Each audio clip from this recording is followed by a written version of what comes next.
मेरा साथी ये कहता है, हालांकि जो बात ये सांसद जी की पूछ रहे हैं, एक गाना मैंने भी डाला था जहां हमारे पार्टी के कार्यकर्ता कुछ लोग खाना खिला रहे हैं। भैया थोड़ा एक गाना मैंने डाला था, बहुत फेमस अंग्रेजी गाना है वो।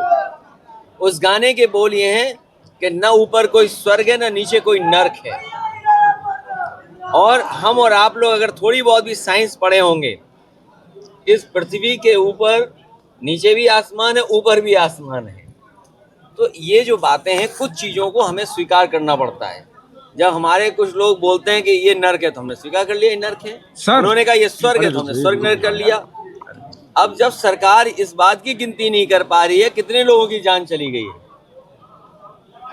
सर क्या सरकार ये गिनती कर पा रही है? ये सर बनारस में सर क्या सर? ये लाभ नहीं, ये बीजेपी की कोशिश है कि कुंभ पौराणिक नहीं है, सदियों से नहीं हो रहा है। कुंभ पहली बार बीजेपी ही के लोग करा रहे हैं। बनारस में स्नेहा कुशवाहा के हत्या का मामला हो गए, और जिन बूथों पर कभी भी 80% वोट नहीं पड़ता था, उन बूथों पे 80-90% वोट डल गया। सबका वोट डाल दिया, जो वहां थे नहीं उनका भी वोट डल गया। बाहर के लोग वोट डाल रहे थे, बीएलओ नए पोस्ट हो रहे थे, अधिकारी कौन पोस्ट होंगे, एसओ कौन होंगे, सीओ कौन होंगे। एक एसओ की तो आपने भाषा सुनी होगी, वो तो क्या सुना रहे थे, वो श्लोक सुना रहे थे। क्या श्लोक सुनाए उन्होंने, सुने नहीं आपने?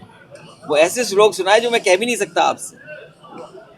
तो आपका विमान, लड़ाकू विमान की में पढ़ा और सोशल मीडिया पे पढ़ा, लेकिन जो बड़े चैनल हैं पता नहीं उन पे क्या दबाव है कि वो न्याय के साथ नहीं खड़े होते हैं।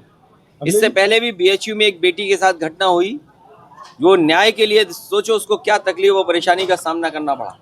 अभी बिहार की जो बेटी पढ़ने आई थी, उसके साथ जो घटना हुई है, कहीं ना कहीं परिवार संतुष्ट नहीं है जिस तरह पुलिस का व्यवहार है। और पुलिस को मनमानी नहीं करनी चाहिए। अगर मनमानी करती है पुलिस तो इसका मतलब कुछ छिपाती है। किसी परिवार की अगर बेटी चली गई है तो पिता और माँ कम से कम ये तो स्वीकार करेंगे कि हमारे बेटी की जान जाने का कारण क्या है। कम से कम हमें सच जान जाए तो वो परिवार संतुष्ट दिखाई देगा। इस मामले में सर